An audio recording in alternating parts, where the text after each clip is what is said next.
اللهم صل على محمد وعلى آل محمد كما صليت على إبراهيم وعلى آل إبراهيم إنك حميد مجيد. اللهم بارك على محمد وعلى آل محمد كما باركت على إبراهيم وعلى آل إبراهيم إنك حميد مجيد. بسم الله الرحمن الرحيم. الحمد لله رب العالمين والعاقبة للمتقين، والصلاة والسلام على رسوله النبي الأمين وعلى آله وصحبه الطيبين الطاهرين ومن تبعهم بإحسان إلى يوم الدين. أما بعد، فبالسند المتصل من سيدنا وشيخنا جامع الفضائل وفخر الأماثل شيخ الحديث مولانا زبير أحمد بن مولانا رشيد أحمد الصديقي، جعله الله قدوة للمتقين وأسوة للصالحين، ونفعنا به والأمة سماعا منه وقراءة عليه إلى الإمام الهمام الحافظ الحجة أمير المؤمنين في الحديث ورأس المحدثين في القديم والحديث، أبي عبد الله محمد بن إسماعيل بن إبراهيم بن المغيرة الجعفي البخاري رحمه الله تعالى، ومتعنا بعلومه وفيوضه. فقال: باب قول الله تعالى: ونضع الموازين القسط ليوم القيامة وأن أعمال بني آدم وقولهم يوزن. وقال مجاهد: القسطاس والعدل بالرومية، ويقال القسط مصدر المقسط وهو العادل، وأما القاسط فهو الجائر. به قال حدثنا أحمد بن إشكاب قال حدثنا محمد بن فضيل عن عمارة بن القعقاع عن أبي زرعة عن أبي هريرة رضي الله تعالى عنه وعنهم قال: قال النبي صلى الله عليه وسلم: كلمتان حبيبتان إلى الرحمن خفيفتان على اللسان ثقيلتان في الميزان، سبحان الله وبحمده سبحان الله العظيم. اللهم صل على سيدنا ومولانا محمد وعلى آل سيدنا ومولانا محمد كما تحب وترضى عدد ما تحب وترضى. الحمد لله رب العالمين، والصلاة والسلام على أشرف الأنبياء والمرسلين وعلى آله وأصحابه أجمعين. أما بعد، فإن أحسن الحديث كتاب الله، وخير الهدي هدي محمد صلى الله عليه وسلم، وشر الأمور محدثاتها، وكل محدثة بدعة، وكل بدعة ضلالة، وكل ضلالة في النار. بالسند المتصل منا إلى الإمام الهمام الحافظ الحجة أمير المؤمنين في الحديث سيدنا أبي عبد الله محمد بن إسماعيل البخاري الجوفي رحمه الله تعالى قال: باب قول الله: ونضع الموازين القسط ليوم القيامة وأن أعمال بني آدم وقولهم يوزن. وقال مجاهد: القسطاس العدل بالرومية، ويقال القسط مصدر المقسط، وأما القاسط وهو الجائر. به قال حدثنا أحمد بن إشكاب قال حدثنا محمد بن فضيل عن عمارة بن القعقاع عن أبي زرعة عن أبي هريرة رضي الله عنه وعنهم قال قال النبي صلى الله عليه وسلم كلمتان حبيبتان إلى الرحمن خفيفتان على اللسان ثقيلتان في الميزان سبحان الله وبحمده سبحان اللہ العظیم. سارا مجمع اور طلبہ سارے میرے ساتھ مل کے پڑھیں سبحان اللہ وبحمدہ سبحان اللہ العظیم. شوق سے پڑھیں سبحان اللہ وبحمدہ سبحان اللہ العظیم سبحان اللہ وبحمدہ سبحان اللہ العظیم. انتہائی واجب الاحترام میرے مشائخ اکابر علماء کرام مشائخ اعظام بزرگان دین معزز مکرم مہمانان گرامی انتہائی واجب الاحترام بزرگوں دوستوں عزیزوں بھائیوں محترمات خواتین مائیں بہنیں بیٹیاں ہمارے جامعہ کے تعلیم یافتہ فیض یافتہ ہمارے یہ روحانی فرزند روحانی بیٹے روحانی بیٹیاں متخصصین کرام فضلائے کرام حفاظ کرام یہ ایتام اور ہمارے اس پورے خطے کے بزرگ اکابر جن کی آمد پر میں صمیم قلب سے ان کا شکر گزار ہوں. میرے پاس الفاظ شکریہ نہیں. ان حضرات نے ہماری سرپرستی فرمائی.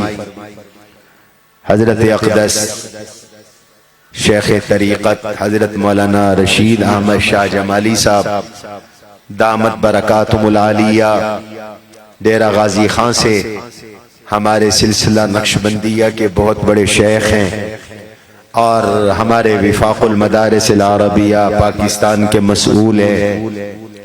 ہمارے مخدوم استاذ العلماء شیخ الحدیث حضرت مولانا مفتی ظفر اقبال صاحب دامت برکاتہم العالیہ چیچا وطنی سے تشریف لائے. ہمارے مخدوم ہمارے بہت بہترین محسن اور محب اور محبوب قطر سے حضرت مولانا قاری سعید الرحمن صاحب دامت برکاتہم العالیہ. ہمارے فقیہ العصر شیخنا و شیخ علمائنا حضرت نے ختم قرآن کروانا تھا تاخیر ہو گئی بہت بے ادبی ہو رہی ہے. حضرت اقدس حضرت مولانا مفتی محمد عبداللہ صاحب دامت برکاتہم العالیہ جو ہماری مجلس شورا کے بھی رکن ہیں. ہمارے حضرت مولانا مفتی عبدالصمد صاحب دامت برکاتہم جو شیخ الحدیث ہیں جامعہ مدنیہ بہاولپور کے. حضرت مولانا شیخ قاری احمد ادریس صاحب دامت برکاتہم. حضرت مولانا قاری عبدالرشید صاحب شہداد پور سے جو ابھی تھوڑی دیر پہلے تشریف لے گئے. حضرت مولانا قاری ممتاز احمد صاحب دامت برکاتہم لورا لئی بلوچستان سے. ہمارے شہر کے علماء حضرت مولانا حسین احمد مدنی صاحب بہلوی حضرت مولانا قاضی قمر الصالحین اختر صاحب حضرت مولانا قاری ضیاء المحسن صاحب پیر عمر فاروق بہلوی صاحب ہمارے مولانا عبداللہ بہلوی صاحب جو ہمارے فاضل ہیں اور ہمارے سرپرست اور رکن مجلس شورا الحاج عزیز الحق صاحب ہمارے بھائی حافظ انعام الحق صاحب حاجی محمد اختر صاحب ملک محمد نواز اللہ نواز وینس صاحب اور یہ سارے حاجی محمد اکرم صاحب. میں آپ سب کا شکر گزار ہوں ہمارے بچوں کی حوصلہ افزائی کے لیے آپ تشریف لائے. ہمارے قاری جمیل صاحب کا نام لیا ہے ہمارے ان بچوں نے آپ کے سامنے حدیث کی تلاوت کی اس حدیث کی تلاوت کے ساتھ ان کی سند جناب رسول اللہ صلی اللہ علیہ وسلم تک جڑ گئی، اور آج سے یہ صحاح ستہ کے اللہ کے نبی علیہ السلام کے دین کے قرآن کریم کے وارث کہلائیں گے۔ اللہ انہیں اس کا اہل فرمائے، آمین کہو۔ انہوں نے ایک حدیث پڑھی ہے، میں مختصراً اس حدیث کو آج آپ کے سامنے ذکر کرنا ضروری سمجھتا ہوں۔ صحیح مسلم کی یہ روایت ہے سیدنا حذیفہ رضی اللہ تعالی عنہ سے۔ سیدنا حذیفہ رضی اللہ عنہ صاحب السر رسول اللہ صلی اللہ علیہ وسلم، جناب رسول اللہ صلی اللہ علیہ وسلم کے رازدان ہیں۔ آقا صلی اللہ علیہ وسلم ان سے راز کی باتیں فرماتے تھے، آنے والے حالات سے متعلق بہت سے راز آپ نے سیدنا حذیفہ رضی اللہ عنہ کو بتائے ہوئے تھے، اور وہ کچھ چیزیں بتایا بھی کرتے تھے۔ حضرت حذیفہ فرماتے ہیں، حدثنا رسول اللہ صلی اللہ علیہ وسلم حدیثین، ہمیں حضور نے دو حدیثیں، دو باتیں بتلائی تھیں۔ قد رأيت احدهما وانا انتظر الاخر، ایک تو میں نے دیکھ لی اور دوسری کا میں انتظار کر رہا ہوں۔ دو باتیں حضور نے انہیں بتائی تھیں، فرمایا ایک تو ہم دیکھ چکے اور دوسری کا ہم انتظار کر رہے ہیں۔ جو دیکھ چکے وہ کیا ہے، جس کا انہیں انتظار تھا ہم نے دیکھ لی، وہ بھی کیا ہے، یہ جاننا ضروری ہے۔ بیٹا حدیث کے درس میں چلت پھرت نہیں، بے ادبی ہے، حدیث کی بے ادبی ہے، اور حدیث کی بے ادبی مجلس رسول کی بے ادبی ہے۔ آرام سے بیٹھ جائیں، جزاکم اللہ۔ یہ عام جلسہ نہیں ہے، درس حدیث ہو رہا۔ اتنے بڑے اکابر دیکھو اطمینان سے تشریف فرمائیں، ہمارے اساتذہ کے درجے کے ہیں۔ فرمایا ایک بات تو حضور صلی اللہ علیہ وسلم نے جو ہمیں بتائی ہم دیکھ چکے، وہ بات یہ ہے کہ ان الامانۃ نظرت فی جذر قلوب الرجال ثم نزل القرآن فعلموا من القرآن وعلموا من السنہ۔ اللہ نے سب سے پہلے انسانوں کے دلوں میں امانت اتاری، اور یہ قرآن سے بھی پہلے اتاری، یہ حضور صلی اللہ علیہ وسلم کی احادیث سے بھی پہلے اتاری۔ سب سے پہلے امانت اتری۔ حضرت حذیفہ رضی اللہ عنہ فرماتے ہیں ہم اس کے شاہد ہیں، ہم نے آنکھوں سے دیکھا، امانت اتری، پھر امانت کے اترنے کے بعد قرآن اترا۔ سب سے پہلے امانت اتری، اس امانت کے اترنے کے بعد ثم علموا من القرآن وعلموا من السنہ، لوگوں نے قرآن کا علم حاصل کیا، لوگوں نے سنت کا، پیغمبر صلی اللہ علیہ وسلم کی احادیث کا علم بیان کیا، حاصل کیا۔ فرمایا اس کے تو ہم عینی شاہد ہیں، ہم نے اپنی آنکھوں سے دیکھا کہ لوگ امانت دار بن گئے، اور قرآن بھی امانت تھا۔ ان امین لوگوں نے امانت کو قبول کیا، ان امینوں نے سنت کو قبول کیا، اور امانت کا راج ہو گیا، اور لوگ سارے امانت والے ہو گئے۔ اللہ نے نبی بھی ہمیں وہ عطا کیا جو امانت والا، اور نبی کو جماعت بھی وہ عطا کی جو امانت والی۔ فرمایا یہ تو ہم نے دیکھا۔ معلوم ہوتا ہے امانت اور دین کے علم کا آپس میں تعلق ہے۔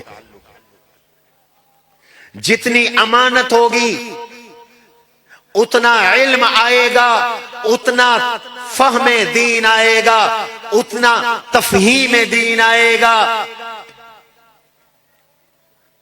اس لیے امانت ہمارے دینی طبقے کی شناخت ہے، پہچان ہے۔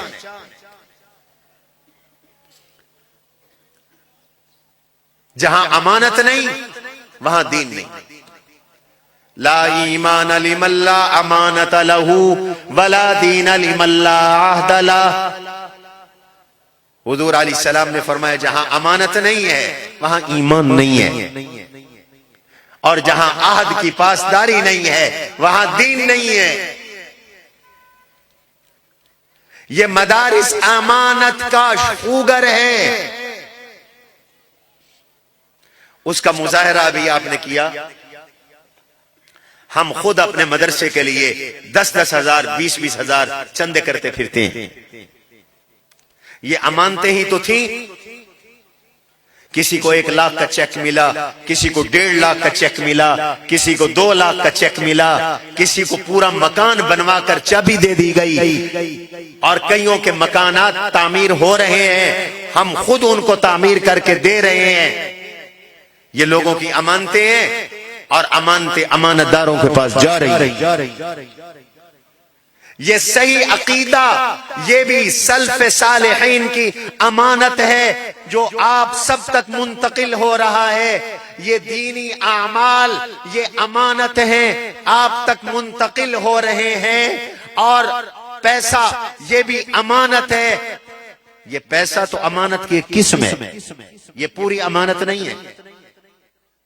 ذمہ داری کا نبھانا، یہ بھی ایک امانت ہے جو ادا کیا جا رہا ہے۔ کیوں؟ اس لیے کہ امانت اور دین ان کا چولی دامن کا ساتھ ہے۔ آج امانت، دیانت اٹھتی جا رہی ہے۔ حضور نے پیشین گوئی فرمائی، میں آگے چل کے عرض کرتا ہوں۔ یاد رکھو، جب تک امانت رہے گی علم رہے گا۔ جس مدرسے میں، ٹرسٹ میں، ادارے میں، شخصیت میں امانت ہوگی وہاں دین ہوگا، علم آئے گا، علم رہے گا۔ خدا نہ خواستہ امانتیں اٹھ گئی، کچھ بھی نہیں رہنا۔ اپنے ان ورثائے دین کو، علماء کو پہلی وصیت ہے امین بننا۔ نبی سارے امین تھے، وہ اعلان کرتے تھے انی رسول امین، میں رسول ہوں، امانت والا ہوں۔ اللہ کے نبی علیہ السلام کو نبوت بعد میں ملی، امین کا لقب پہلے ملا۔ جاء صادق جاء امین۔ ابھی میرے نبی 40 سال کے بھی نہیں ہیں، مشرکین مکہ کا جھگڑا ہو گیا ہے، تعمیر کعبہ پر، حجر اسود کی تنصیب پر فیصل حضور بن گئے۔ اور جب حضور فیصل بن کر تشریف لائے، ہر ایک کی زبان پر یہ لفظ تھا جاء صادق امین، صادق آ گئے، امین آ گئے۔ حضور علیہ السلام کو نبی تو 40 سال کی عمر کے بعد کہا گیا، لیکن صادق بچپن سے کہا گیا، امین بچپن سے کہا گیا۔ علماء اور میرے فضلاء، میرے بچوں، آپ کو پہلی وصیت ہے، آل ایمان آپ کو یہ وصیت ہے، امانت ہاتھ سے نہ جانے دینا۔ اللہ کا حکم ہے ان اللہ یأمرکم ان تؤدوا الامانات الى اہلها واذا حکمتم بین الناس ان تحکموا بالعدل ان اللہ نعم ما یعظکم به۔ امانت امانت دار کے سپرد کرو۔ فَلْيُؤَدِّ الَّذِي اؤْتُمِنَ أَمَانَتَهُ وَلْيَتَّقِ اللَّهَ رَبَّهُ وَلَا يَبْخَسْ مِنْهُ شَيْئًا۔ امانت دار کو دو، اللہ سے ڈرو، تقوی اختیار کرو، لوگوں کے مال میں کمی نہ کرو، کرپشن نہ کرو، بددیانتی نہ کرو، خیانت نہ کرو. حضرت حذیفہ رضی اللہ عنہ فرماتے ہیں یہ تو ہم نے دیکھ لیا، امانت آئی، پھر قرآن کا علم بھی آ گیا، پھر حدیث کا علم بھی آ گیا. دوسری چیز ثم حدثنا عن رفع الامانہ، پھر اللہ کے نبی علیہ السلام نے ہمیں بتایا ایک وقت آئے گا امانت اٹھ جائے گی. کہو اعاذنا اللہ. توجہ رہے میری طرف، بڑی عجیب حدیث ہے، اور اس حدیث کا اعجاز ہے حضور نے جو حالات بیان کیے تھے اس وقت نہیں تھے، سمجھ میں بھی لوگوں کو نہیں آتی تھی یہ کیسے ہوگا. آج ایک ایک حرف پورا ہو رہا ہے، ایک ایک کلمہ پورا ہو رہا ہے، ایک ایک جملہ میرے نبی کا پورا ہو رہا ہے. ارشاد فرمایا میرے آقا دو جہاں کے سردار حضور نبی علیہ الصلوۃ والسلام نے ثم حدثنا عن رفع الامانہ، حضرت حذیفہ فرماتے ہیں پھر ہمیں حضور نے بتایا امانت اٹھ جائے گی. کیسے اٹھے گی؟ ینام الرجل النوم فتقبض الامانۃ من قلبہ، آدمی سوئے گا تو دل سے امانت نکل جائے گی. فَيَظِلُّ أَثْرُهَا مِثْلَ الْوَقْتِ، یہ وقت قاف کے ساتھ نہیں ہے، کشش والے کاف کے ساتھ ہے اور تا کے ساتھ ہے. وقت کہتے ہیں نشان کو. امانت اٹھ جائے گی اور اتنی باقی رہ جائے گی اس شخص میں جتنا ایک نشان کپڑے پہ رہ جاتا ہے. خوشبو لگائی سفید کپڑے پر، نشان لگ گیا. سالن گر گیا، نشان لگ گیا. چائے گر گئی، نشان لگ گیا. وقت نشان کو کہتے ہیں. اتنی امانت رہ جائے گی بس کہ نشان باقی رہ جائے گا. اب محدثین نے اس پر کلام کیا ہے کہ بندہ سوئے گا، سوتے میں امانت اٹھ جائے گی. اس کا کیا مطلب ہے؟ اس کا مطلب یہ ہے کہ بندہ غافل ہوگا، جیسے نیند میں غافل ہوتا ہے، امانت اٹھ جائے گی، اس سے نکل جائے گی، جلدی سے نکل جائے گی، فوراً نکل جائے گی، دیر نہیں لگے گی. اچھے بھلے حاجی صاحب، نمازی صاحب، دیندار صاحب، امانت دار صاحب، دیر نہیں لگے گی، امانت نکلتی چلی جائے گی. اور اتنی امانت ان کے پاس رہ جائے گی بس ایک نشان جس طرح باقی رہ جاتا ہے. ثم ینام النوم فتقبض الامانۃ من قبلہ فیظل اثرها مثل المجل. پھر فرمایا ایک بار پھر سوئے گا تو وہ جو رہی صحیح امانت تھی وہ بھی دل سے نکل جائے گی، وہ بھی ختم ہو جائے گی. اب اتنی امانت رہ جائے گی، اتنی امانت رہ جائے گی جیسے آبلہ ہوتا ہے، جسم پر آبلہ نکل آئے. حدیث میں مثال دی گئی، فرمایا بِجَمْرٍ دَحْرَجَتْهُ عَلَى رِجْلِكَ فَنَفِدَ فَتَرَاهُ مُتَنَبِّرًا وَلَيْسَ فِيهِ شَيْءٌ. جیسے انگارہ آپ کے پاؤں پہ گر جائے، آبلہ ہوتا ہے، اس کو کھولو تو اس میں خالی پانی ہے اور کچھ بھی نہیں، جگہ پہ صرف ورم آ جاتی ہے، جگہ سوج جاتی ہے. فرمایا پھر امانت نکل جائے گی تو بس ایسے آولے کی طرح امانت دل کے اندر، انسان کے اندر باقی رہ جائے گی بس. پھر حضور علیہ السلام نے یوں پتھر پھینکے اپنے پاؤں پر. فرمایا پھر لوگ ایک دوسرے کے ساتھ لین دین کریں گے، مجال ہے کہ کوئی امانت دار کو دے، کاروبار ہوگا، لوگ ادھار لے جائیں گے واپس نہیں کریں گے، لوگ سودا بیچیں گے امانت نہیں ہوگی ملاوٹ کریں گے، لوگ پیسے لے لیں گے سودا نہیں دیں گے. یہ حضور نے اس وقت پیشین گوئی کی، اور جب پیشین گوئی فرمائی اس وقت وہم و گمان بھی نہیں تھا. دو مرحلوں میں امانت اٹھ جائے گی، جلدی جلدی اٹھ جائے گی، تیزی کے ساتھ اٹھ جائے گی، غفلت میں اٹھ جائے گی۔ نشان پہلے ہوگا، پھر نشان بھی مٹ جائے گا۔ لوگ ایک دوسرے سے لین دین کریں گے، امانت کے بغیر کریں گے، ان میں امانت نہیں ہوگی۔ پھر لوگ تذکرہ کریں گے، یار انا فی بنی فلان رجلا امینا، بھائی فلاں خاندان میں ایک امانت دار ہوا کرتا تھا، ہم نے سنا ہے۔ پھر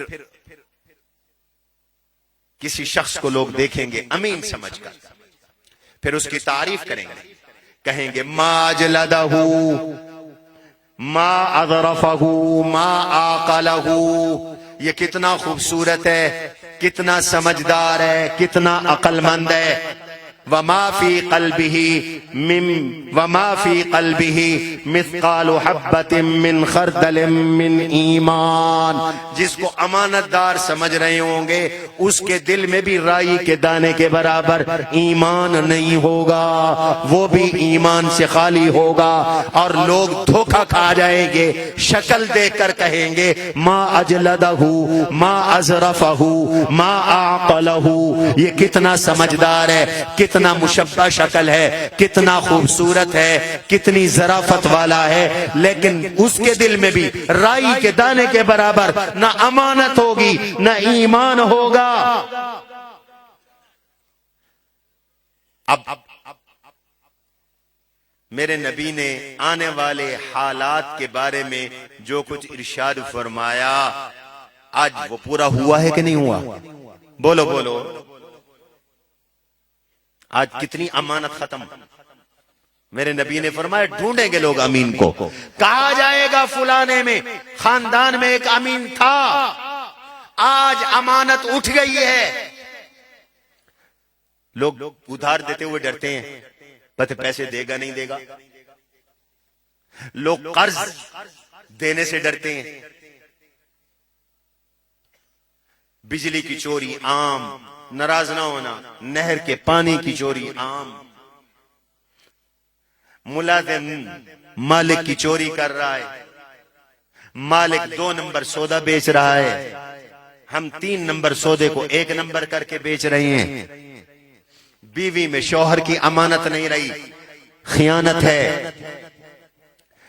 سرکاری محکموں میں کرپشن ہو رہی ہے، غیر مستحق کے سیلاب بن کر پیسے لے رہے ہیں، مستحق محروم ہیں، سرکاری ملازمین بک رہے ہیں، 10 لاکھ تیرا، 10 میرا، رپورٹ میں کر دیتا ہوں۔ انہی حالات کے بارے میں اللہ کے نبی علیہ السلام نے یہ پیشین گوئی فرمائی تھی۔ آج امانت نام و نشان، امانت کی نام و نشان امانت کا مٹ گیا۔ اور بتانا یہ چاہتا ہوں، جب امانت نہ رہی ایمان نہیں رہا، جب امانت نہ رہی علم نہیں رہے گا۔ کرپشن، بددیانتی، خیانت اللہ کو سخت ناپسند ہے، اس سے ایمان جانے کا خطرہ ہے۔ قرآن کریم میں پورے 2 رکوع ایک خائن شخص کی چوری پر اترے، اس نے خیانت کی، حضور صلی اللہ علیہ وسلم کو دھوکہ دے کر اپنے حق میں فیصلہ لیا۔ توجہ رہے، اپنے حق میں فیصلہ لیا۔ اللہ نے قرآن اتارا، پھر فیصلہ اس کے خلاف ہوا، تو یہ کرپٹ شخص، یہ چور شخص بالآخر مرتد ہو گیا، اور مرتد ہو کر مکہ مکرمہ چلا گیا۔ یہ بنو عبیرق کے لوگ تھے، بشیر نامی شخص تھا۔ قرآن اترا، 2 رکوع ہیں پورے۔ اِنَّا أَنزَلْنَا إِلَيْكَ الْكِتَابَ بِالْحَقِّ لِتَحْكُمَ بَيْنَ النَّاسِ بِمَا أَرَاكَ اللَّهُ وَلَا تَكُن لِّلْخَائِنِينَ خَصِيمًا فَاسْتَغْفِرِ اللَّهَ۔ میرے نبی، ہم نے آپ پر قرآن اتارا ہے، آپ اپنی بصیرت اور سنت کے ساتھ لوگوں میں انصاف کے ساتھ فیصلہ کرے، کسی کرپٹ، کسی چور، کسی بددیانت، کسی خائن کی طرفداری نہ کریں۔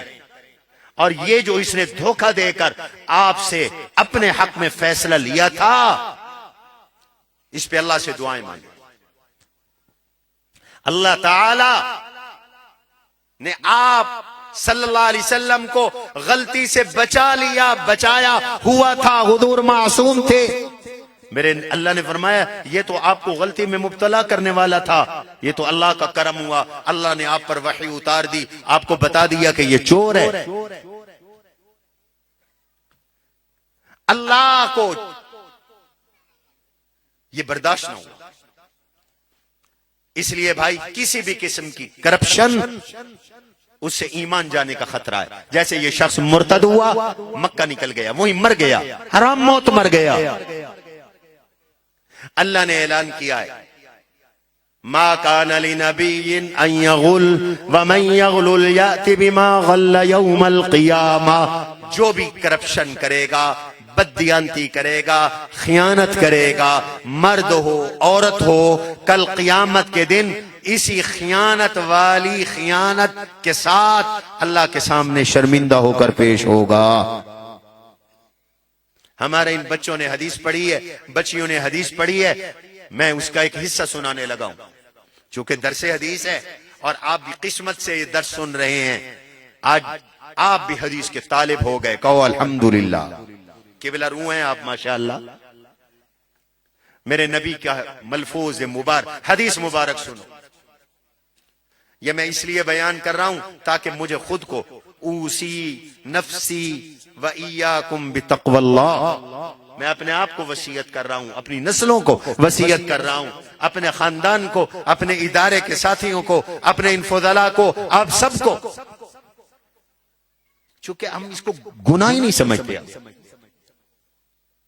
اور جی سرکاری مال ہے، کیا ہوا؟ یہ سرکار کی میں جو پیسہ ہے عوام کا ہے، کل قیامت کے دن ان سب کے ہاتھ ہوں گے اور چوروں کے گریبان ہوں گے۔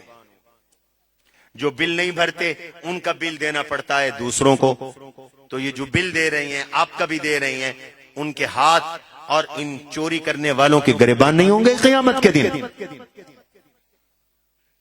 رب ذوالجلال فرما رہے ہیں ما کان لنبی ان یغل ومن یغل یأت بما غل یوم القیامہ۔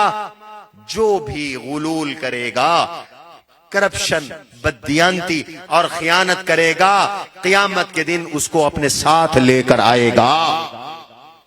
حضور علیہ السلام نے فرمایا لا الفینک احدکم یوم القیامت علی رقبته بعیر له رغاء یقول اغثنی یا رسول اللہ لا املک من اللہ شیئا او کما قال رسول اللہ صلی اللہ علیہ وسلم۔ خبردار،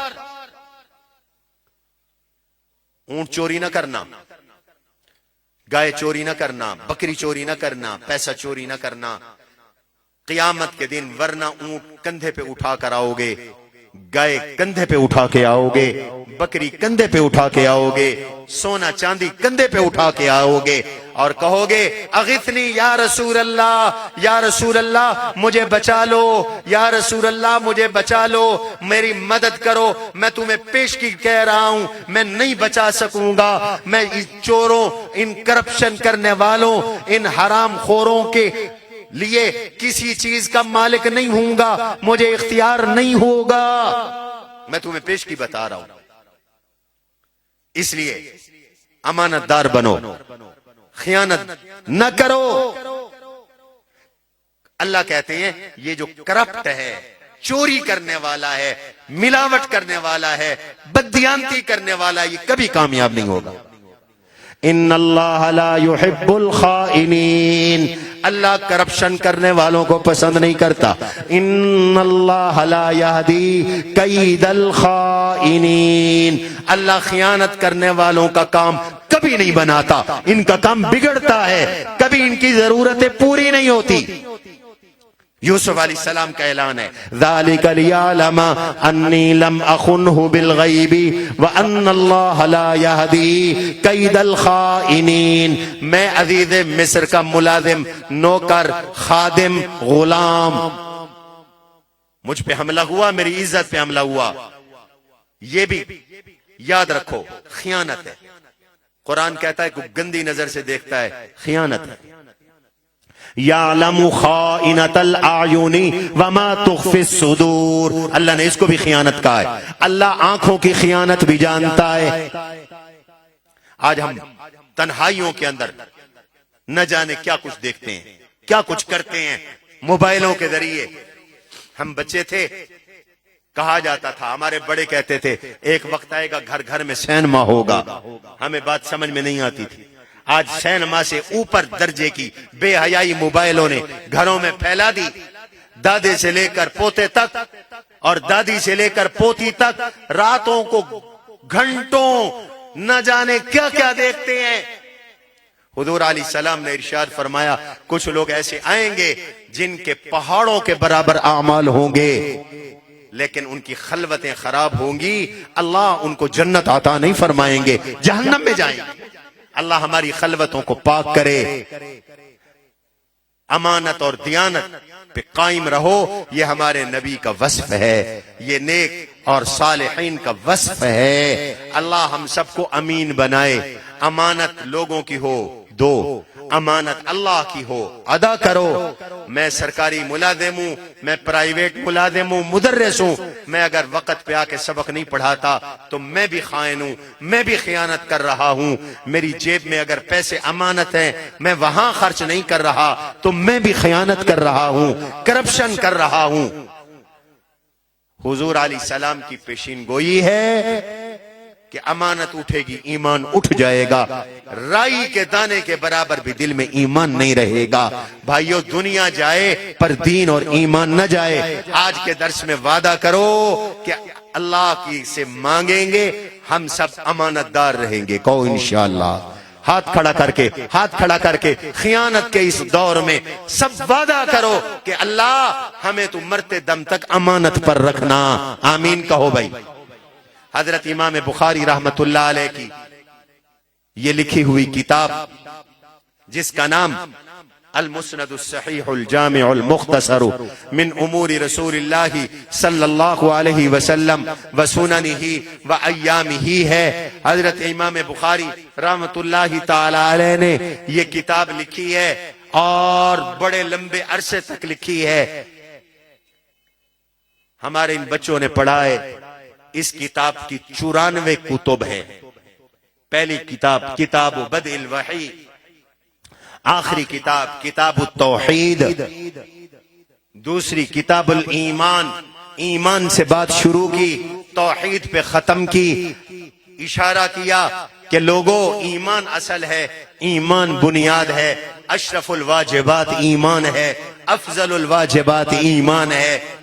پوری ذمہ داریوں میں سب سے بڑی ذمہ داری وہ ایمان ہے۔ اور آخری کتاب کتاب التوحید ہے۔ فرمایا کہ توحید پر کتاب کا اختتام ہو رہا ہے، اللہ کرے ہم سب کا خاتمہ بھی توحید پر ہو جائے، آمین کہو بھائی۔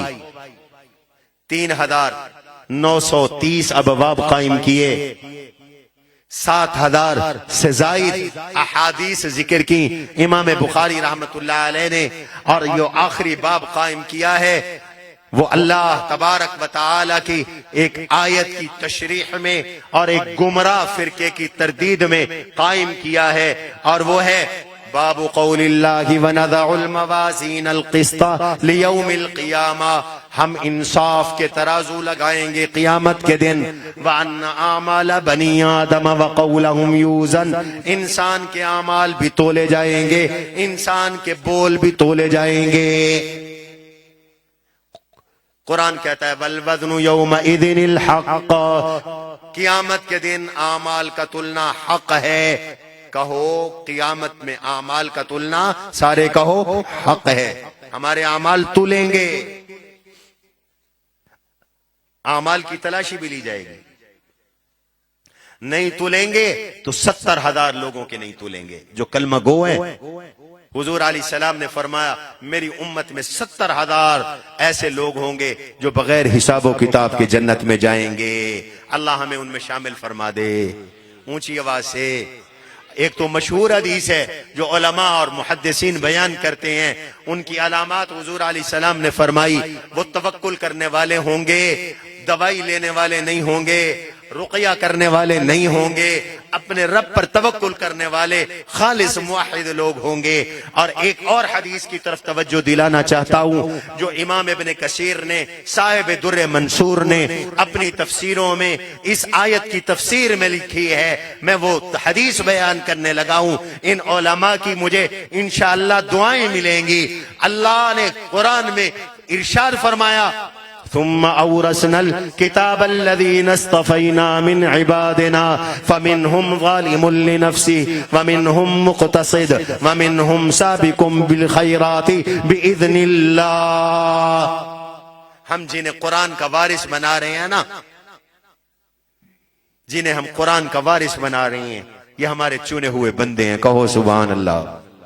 یہ عام لوگ نہیں، یہ اللہ کے چنے ہوئے بندے ہیں. یہ مفتیان کرام ذرا کھڑے ہو جاؤ، تخصص والوں کھڑے ہو جاؤ، کھڑے ہو جاؤ، کھڑے ہو جاؤ. جزاک اللہ. ان کی زیارت کرو. آپ کو شجاع آباد میں اب مفتیوں کی کھیپ مل رہی ہے. یہ مفتی ایسے نہیں بنے، انہیں آپ پی ایچ ڈی سمجھیں، ان سے زیادہ انہوں نے محنت کی. یہ وارثین کتاب اللہ ہیں. بیٹھ جاؤ، بیٹھ جاؤ. بخاری والوں کھڑے ہو جاؤ. شاباش، جزاک اللہ. ادھر بچیاں بھی کھڑی ہو جائیں. یہ دیکھیے یہ علماء ایسے تیار نہیں ہوتے، زندگیاں کھپتی ہیں، 16 سال لگتے ہیں. بیٹھ جاؤ. یہ قرآن والوں، حافظوں، گردان والوں کھڑے ہو جاؤ. جزاک اللہ. کھڑے ہو جاؤ، کھڑے ہو جاؤ، کھڑے ہو جاؤ. ماشاءاللہ. ان کی زیارت کرو. یہ قرآن کے حامل ہیں، قرآن کے حافظ بنے ہیں. اللہ انہیں نیک اور صالح بنائے. بیٹھ جاؤ. توجہ کرو. میرا رب کہتا ہے، توجہ، میرا رب کہتا ہے یہ جو تینوں جماعتیں ہیں جو قرآن کی وارث ہیں، ان میں منہم ظالم لنفسہ، کچھ سے گناہ بھی ہوں گے، منہم مقتصد، کچھ ایسے ہوں گے ان کی نیکیاں بھی ہوں گی، گناہ بھی ہوں گے، اور کچھ ایسے ہوں گے منہم سابق بالخیرات باذن اللہ، جو نیک ہیں اور ان کے گناہ برائے نام ہے. اللہ نے فرمایا جنات عدن، یہ سارے جنت میں جائیں گے. میرے نبی نے فرمایا یہ قرآن والے جو ان میں سابقم بالخیرات ہیں، یہ 70,000 قرآن والے بغیر حساب و کتاب کے جنت میں جائیں گے. اونچی آواز سے کہو. اور جو جن کے نیکیاں بھی ہیں، گناہ بھی ہیں، فرمایا ان کا حساب یسیر ہوگا. اور جو ظالم لنفسہ ہیں ان کا معاملہ خراب ہوگا، ان کو فرشتے روک لیں گے. بالآخر اللہ فرمائیں گے ہیں تو قرآن والے، چلو جاؤ، میں اپنے فضل سے ان کو جنت عطا کرتا ہوں، ان کو بھی جنت میں جانے دو. قرآن والے سارے ہی جنت میں چلے جائیں گے. رب سبحانہ کے فضل سے قرآن کی لاج رکھو. قرآن وفادار ہے، خدا کی قسم یہ تمہیں جنت میں لے جائے گا، تمہیں بھی لے جائے گا. جنہوں نے تم پر انویسٹ کیا، یہ ایسے نہیں عالم بنے. آپ سن رہے تھے 1 کروڑ روپے ایک مہینے میں ان طلبہ کے کھانے پہ اور ان کی ضروریات پہ خرچ ہوتا ہے. یہ 1100 طلبہ کا کھانا بنتا ہے. اور میں نے 3 سال سے اللہ کی توفیق سے میرا عملہ، اساتذہ، طلبہ سب گواہ مینیو بنایا ہے. ایسے نہیں ہے کہ میں ان کو دال کھلا رہا ہوں. میں اللہ کے فضل سے خادم ہوں. ان کا ہفتے میں 5 بار ان کو گوشت کھلاتا ہوں. آپ کے تعاون سے ہفتے میں 6 بار ان کا گوشت ہے. یہ گھروں میں زردہ پلاؤ نہیں کھاتے. پوچھو ان معصوم بچوں سے، ہفتے میں 1 بار یہ زردہ پلاؤ کھا رہے ہیں. یہ ہفتے میں 1 بار حلوہ کھاتے ہیں، ہفتے میں 1 بار چاول چھولے کھاتے ہیں، اور کھانا معیاری کھاتے ہیں. اللہ کی توفیق سے، آپ حضرات کے تعاون سے اللہ تعالیٰ قبول فرمائے. یہ جو انہیں کھلانے والے ان کو بھی جنت میں لے جائیں گے. وزن اعمال حق ہے. اللہ ہمیں تو بغیر حساب و کتاب کی جنت عطا فرما دے. امام بخاری رحمت اللہ تعالی علیہ نے ان لوگوں کی تردید کی جو کہتے تھے اعمال کیسے تولیں گے، نماز کیسے تولے گی، روزہ کیسے تولے گا، اعراض ہیں، ان کے اجساد کوئی نہیں، جسم جس چیز کا وجود نہ ہو وہ کیسے تولے گی. تب امام بخاری نے کہا تھا رب نے جو کہہ دیا مان لو نا، تمہارا دماغ چھوٹا ہے، میرے رب کی قدرت بڑی ہے، وہ علی کل شیء قدیر ہے، اس نے جو کہہ دیا، اس کے حبیب نے جو فرما دیا مان لو، کہہ لو آمنا وصدقنا، آنکھیں بند کر کے۔ اس وقت بھی اہل ایمان مانتے تھے، اور آج تو سائنسدانوں نے بتلا دیا بخار کا وجود نہیں ہے، جسم نہیں ہے، تل رہا ہے، گرمی تل رہی ہے، سردی تل رہی ہے، پہلے تعویلوں کی ضرورت تھی، اب نہیں ہے۔ امام بخاری رحمت اللہ علیہ نے حدیث بھی اسی کے مطابق ذکر کی، تفصیل کا وقت نہیں کہ میں عبارتی بحث میں پڑھوں، وقت ختم ہو گیا ہے، نماز عصر بھی پڑھنی ہے، ابھی دستار بندی ہونی ہے۔ حضور صلی اللہ علیہ وسلم کا ارشاد گرامی ہے کلمتان حبیبتان الی الرحمن، دو جملے رحمت والی ذات کو بہت محبوب ہے، خفیفتان علی اللسان، زبان پہ بڑے ہلکے پھلکے ہیں، ثقیلتان فی المیزان، اعمال کے ترازو میں بڑے وزنی ہیں، بھاری ہیں۔ اور وہ دو جملے پڑھ لو میرے ساتھ، کیا ہیں؟ سبحان اللہ و بحمدہ سبحان اللہ العظیم۔ قرآن کہتا ہے ہر صبح پڑھا کرو، ہر شام پڑھا کرو۔ یہ جملے بہت بڑا اللہ کا ذکر ہے، بہت بڑا ذکر ہے۔ 4 ذکر قرآن کے بعد سب سے افضل ذکر ہے۔ افضل الکلام 4 سبحان اللہ، الحمدللہ، اللہ اکبر، لا الہ، اونچی آواز سے لا الہ الا اللہ۔ لیکن سب سے بڑا ذکر قرآن ہے۔ اگر کوئی شخص یہ ذکر کرتا ہے، قرآن کی تلاوت نہیں کرتا، وہ بھی خلاف سنت کام کر رہا ہے، خلاف اولا کام کر رہا ہے۔ ہر سالک کے لیے، ہر تربیت حاصل کرنے والے کے لیے، روحانی ترقی کرنے والے کے لیے ضروری ہے 5 وقت نماز پابندی کے ساتھ ادا کرے، جماعت کے ساتھ ادا کرے، مسجد میں ادا کرے، ہر روز قرآن کریم کی تلاوت کرے، تھوڑی کرے، زیادہ کرے، دل بھی پگھلیں گے، درجے بھی بلند ہوں گے۔ کہو سبحان اللہ۔ ایک شخص نے شکایت کی، یا رسول اللہ دل بڑا سخت ہے، کیا کروں؟ حضور نے فرمایا 2 کام کرو، ایک قرآن کریم کی تلاوت کرو، دوسرا یتیم کے سر پر ہاتھ رکھو۔ کہو نا سبحان اللہ۔ اے میاں، یہ یتیم بچہ خدا کی قسم تقریر کر رہا تھا، میں نے اپنے آپ کو کنٹرول کیا ہوا تھا۔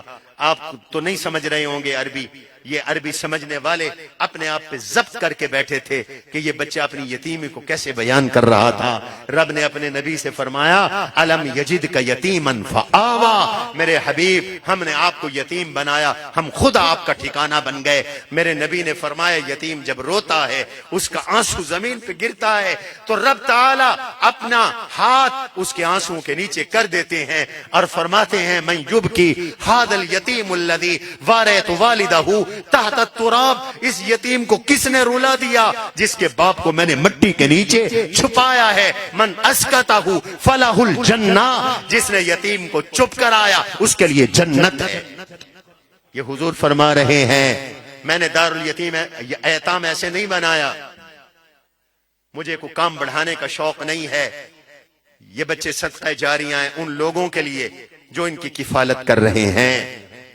کسی نے 1 بچہ لیا ہوا ہے، کسی نے 2 لیے ہوئے ہیں، کسی نے 5 لیے ہوئے ہیں، اللہ ان سب کو جزا دے۔ یہ ذکر کیا کرو۔ قرآن کہتا ہے فسبحان اللہ حین تمسون وحین تصبحون وَلَهُ الْحَمْدُ فِي السَّمَاوَاتِ وَالْأَرْضِ وَعَشِيًّا وَحِينَ تُظْهِرُونَ يُخْرِجُ الْحَيَّ مِنَ الْمَيِّتِ وَيُخْرِجُ الْمَيِّتَ مِنَ الْحَيِّ۔ صبح بھی سبحان اللہ، شام بھی سبحان اللہ، الحمدللہ، دوپہر کو بھی الحمدللہ، رات کو بھی الحمدللہ۔ فسبح بحمد ربک واستغفرہ انہ کان توابا۔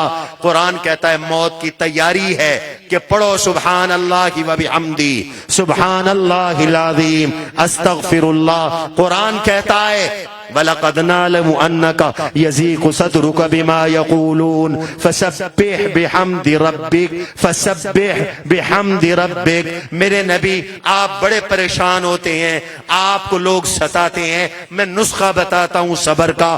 سبحان اللہ و بحمدہ پڑھا کرو, صبر آ جائے گا. فَسَبِّحْ بِحَمْدِ رَبِّكَ قبل طلوع الشمس, سورج کے طلوع ہونے سے پہلے بھی, سورج کے غروب ہونے سے پہلے بھی, آنال اللیل رات کے بیچ میں بھی, تہجد کے وقت میں بھی پڑھو سبحان اللہ و بحمدہ سبحان اللہ العظیم. اللہ کا قرآن 7 سورتوں کے شروع میں سبحان اللہ اور تسبیح ہے. سبح للہ یسبح للہ سبح اسم ربک الاعلی. 7 سورتوں کے شروع میں سبحان الذی اسری بعبدہ لیلا من المسجد الحرام الی المسجد الاقصی. 4 سورتوں کے آخر میں اللہ کی تسبیح ہے. یہ کیا کمال کا وظیفہ ہے. قرآن کہتا ہے یہ تو تقدیر بدل دیتا ہے. فلولا انه كان من المسبحين للبث في بطنه الى يوم يبعثون. اگر میرا نبی یونس سبحان اللہ نہ کہتے, مچھلی کے پیٹ میں رہتے, قیامت کی صبح تک میں نے ان کو مچھلی کے پیٹ سے رہائی عطا کر دی. کس کی برکت سے؟ اونچی آواز سے وَظَنُّونِ إِذْ ذَهَبَ مُغَاضِبًا فَظَنَّ أَن لَّن نَّقْدِرَ عَلَيْهِ وَنَادَىٰ فِي الظُّلُمَاتِ أَن لَّا إِلَٰهَ إِلَّا أَنتَ سُبْحَانَكَ إِنِّي كُنتُ مِنَ الظَّالِمِينَ فَاسْتَجَبْنَا لَهُ وَنَجَّيْنَاهُ مِنَ الْغَمِّ وَكَذَٰلِكَ نُنجِي الْمُؤْمِنِينَ. ہم نے انہیں مچھلی کے پیٹ سے بھی رہائی دی, سمندر سے بھی باہر نکالا, موت کے کنویں سے باہر نکالا, یہ 3 اندھیروں سے باہر نکالا. اس تسبیح کی برکت سے غم بھی دور کیا. اور یہ صرف ان کی بات نہیں, وَكَذَٰلِكَ نُنجِي الْمُؤْمِنِينَ. ایمان والو تم بھی یہ وظیفہ کیا کرو, اللہ تمہیں بھی نجات عطا کریں گے. کہو انشاءاللہ. آپ حضرات تشریف لائے, میں آپ کا شکر گزار ہوں. ایتام بچے کھڑے ہو جائیں, آپ کے بھی لوگ زیارت کر لیں. ہمارے یتیم بچے کھڑے ہو جائیں. یہ دیکھو ان بچوں کی زیارت کرو, یتیموں کا تذکرہ آیا ہے. اللہ ان کو علم و عمل عطا فرمائے, ان کی زندگیوں میں برکتیں عطا فرمائے. آپ کے اس جامعہ کے تحت اساتذہ کرام کے 8 گھر زیر تعمیر ہیں. 6 مسجد المجیب کے پاس, 2 گھر یہاں زیر تعمیر ہیں. دارالایتام کی دوسری منزل بن رہی ہے. اس وقت مدرسے کے تمام فنڈ اختتام پذیر ہیں. یہ ہماری امانت ہے. سیلاب کے پیسے سے ہم ایک پائی بھی مدرسے پہ خرچ نہیں کرتے. وہ امانت داروں کو مل رہی ہے. آپ حضرات ہمیشہ خیال کرتے ہیں, اپنے اس مرکز کا خیال کریں, تعاون کیا کریں. سبحان ربک رب العزت عما یصفون والسلام علی المرسلین والحمد للہ رب العالمین.